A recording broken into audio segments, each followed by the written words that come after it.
Salutations à tous, c'est Boateng. On se retrouve le lendemain du match qui a opposé le Barça à Dortmund. Victoire 4 buts à 0. Il y a eu différents débriefs qui ont été faits sur YouTube et sur le net et sur les réseaux sociaux. Donc je vais pas revenir sur le match.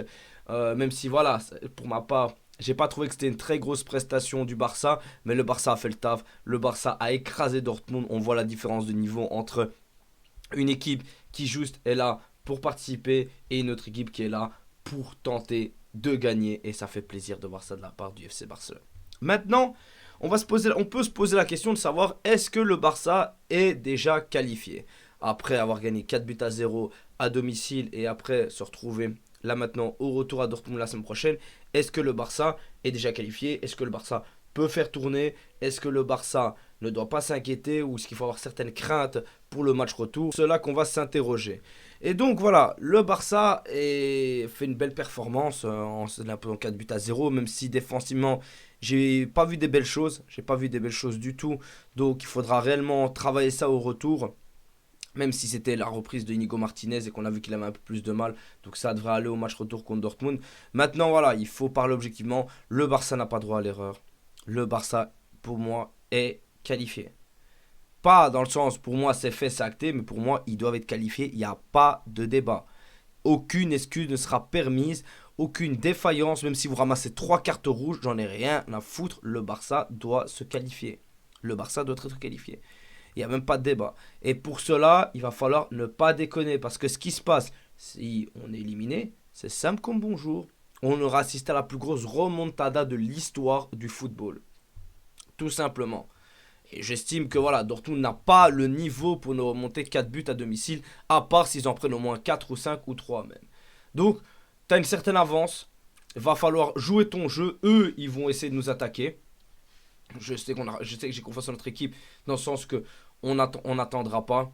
On ira chercher cette équipe, surtout que sachant qu'en plus je serai au stade. Donc, on aura vraiment de très belles choses à aller regarder, de très belles choses à aller analyser. Mais voilà, ce Barça va devoir montrer un très beau visage, rester concentré, mais bon, ça devrait aller. Tu as bien survécu à un Atletico où tu avais fait 4-4 au match aller, tu as réussi à les gagner 1-0 là-bas. Tu peux bien faire pareil avec Dortmund, sachant que tu as 4 buts d'avance. Mais bon, des remontadas, c'est déjà vu. On en est l'exemple parfait sur les deux qu'on a subi, mais surtout celle qu'on a infligée au PSG quand on avait perdu 4-0 au match aller. Mais là, c'est pas les mêmes circonstances. D'un côté, tu avais un PSG qui n'était pas non plus beaucoup plus fort que ce Barça, pour moi, qui n'était pas non plus euh, la meilleure équipe du tournoi, et qui s'est fait rattraper logiquement par une équipe qui avait une âme, par une équipe qui croyait, qui avait une histoire, qui avait des reins assez solides pour rentrer dans l'histoire du football en Ligue des Champions. Ben, c'est dans un côté totalement différent là maintenant face à Dortmund. T'as gagné logiquement 4-0. Enfin, c'est une équipe qui est beaucoup plus faible que toi. T'as pas fait un match exceptionnel, que le PSG ait fait le match de sa vie contre le Barça. Au retour, t'auras pas peur là-bas. De toute façon, tu ne dois pas avoir peur, même si l'ambiance c'est quelque chose. Moi, personnellement, quand j'ai été en phase de poule, j'ai pas trouvé ça waouh, honnêtement. Même le mur jaune, c'est pas si effrayant que ça, mais je me dis, voilà, dans un match pareil, ils vont mettre le paquet pour essayer d'espérer cette remontada. Mais voilà, t'es pas dans les mêmes circonstances que le Barça a eu avec le PSG. Donc, tu dois faire le taf. T'es meilleur qu'eux, même s'ils marquent, tu dois les assassiner. Et pas jouer comme le PSG a fait, à attendre. Ah non, non, non, non, on attend. Ça va passer, on va se qualifier, on en met un, c'est bon, c'est acté. Non. Il n'y a plus de goal à l'extérieur. Tu les tues. Et surtout, c'est impressionnant maintenant, que ça se concerne sur nos joueurs, de voir à quel point ils répondent présent dans les gros matchs, franchement. Lamine Yamal et Rafinha, mais Rafinha, je le veux tous les jours comme ça. Moi, je n'ai rien à foutre qu'il foire son match contre Alaves, contre Osasuna, contre Betis. C'est rien à foutre. Moi, c'est dans ce moment-là que j'ai besoin de lui. Et il est là. Et il est là, franchement. Il n'y a rien à refaire, il est là.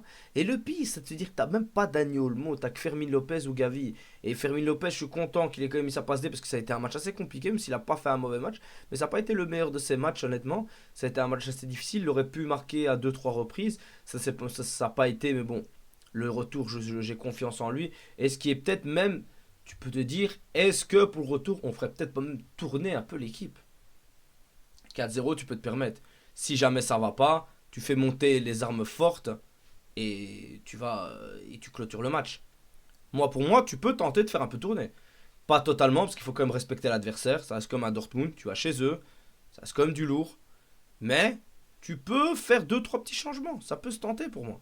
Vraiment, ça peut se tenter. Si ça va pas, tu fais monter l'équipe première et puis c'est tout. À part les joueurs certains qui doivent garder du rythme, à l'image de Lamine Yamal, de Pedri, même si je tenterais quand même de mettre Lamine Yamal sur le banc contre Dortmund, je mettrais du Rafinha. Qui sait, peut-être du Ansu Fati. Est-ce que ça se tente Ansu Fati ou non? À voir. Vraiment, à voir, à voir. Mais je me dis ça peut se tenter. Vraiment, ça peut se tenter du Ansu Fati. Vraiment, ça peut se tenter. Il fait pas une montée extraordinaire. À un moment, il doit donner la balle dans l'aile pour créer une action de fou et mettre le cinquième but. Il se foire. Mais il est en manque de rythme. Le gars, il a joué 4 minutes. Il peut pas espérer non plus de miracle de sa part à ce niveau-là. Mais ça peut se tenter. Vraiment, le Soufati, ça peut se tenter. Ce serait chouette que même qu'on augmente un peu sa valeur avant de le vendre. Parce qu'il partira, ce qui est sûr.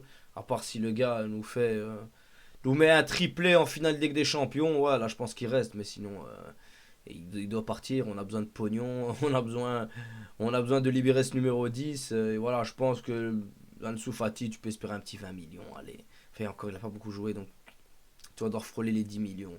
Mais imaginons, voilà, il finit la saison, waouh, de manière magnifique. Ben, ça peut être pas mal. Parce que le problème, c'est que faire tourner en Liga, ça semble assez risqué. Parce que tu tapes Vigo à domicile. En général, Vigo, ça nous réussit bien à domicile. Ça, à l'extérieur, là-bas, on a toujours du mal. On galère tout le temps. Mais en général, Vigo, à l'extérieur, à domicile, tu y arrives. Extérieur, c'est plus compliqué. Mais voilà. Donc, tu peux tenter quelque chose. Enfin, en Liga, non, je tenterai pas. Vraiment, je tenterai pas. Je pense que je garderai l'équipe A. Et j'essaierai un peu de faire tourner en Ligue des Champions. Ou alors, tu fais un peu tourner en Liga. Mais c'est risqué. Parce que après, tu dois gagner absolument. Parce que le Real te colle, qui eux vont affronter Alaves, et vu la déroute qu'ils ont ramassée contre Arsenal, ils vont mettre le paquet pour déchirer Alaves pour se mettre en confiance. Donc voilà, ils ont déjà perdu contre Valence, ils sont encore sur une défaite contre Arsenal. Ça enchaîne quand même les défaites côté Real Madrid, hein.